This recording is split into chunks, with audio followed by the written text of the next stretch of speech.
विजित पाटील अध्यक्ष महोदय धन्यवाद। माझ्या पंढरपूर तालुक्यातील वाखरी पालखी तळावरती समाधान फाटे नावाचे शेतकरी संघटनेचे नेते त्या ठिकाणी आंदोलनाला बसलेत की ऊस दराचे त्या ठिकाणी पहिला हप्ता जाहीर करावा।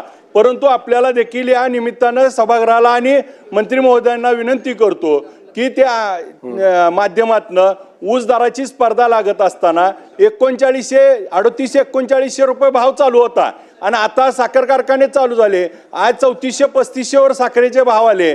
MSP त्या ठिकाणी 4200 रुपये करावी, प्रत्येक अधिवेशनात याची मागणी केली जाते। परंतु केंद्र सरकारला आपली शिफारस नसल्यामुळं MSP आणि इथेनॉल त्या ठिकाणी प्रोडक्शन होत नसल्यामुळं आणि मग दुसऱ्या बाजूला आज शेतकऱ्यावरती होत असणाऱ्या या लोकांच्या ज्या अपेक्षा आहेत त्या पूर्ण करण्यासाठी जी बर्डन येत आहे ह्याच्यासाठी 4200 रुपये साखरेची MSP केली तर या शेतकरी संघटनेचं आंदोलन आणि त्यांना न्याय देता येईल। तर सरकारने सकारात्मक याच्यावरती प्रतिसाद देऊन लवकरात लवकर MSP जाहीर करावी, इथेनॉलचे भाव 7 रुपयाने वाढवावे, तर त्या ठिकाणी ही साखर कारखानदारी आणि शेतकरी सुखी लागेल ही आपल्या या माध्यमातून विनंती करतो।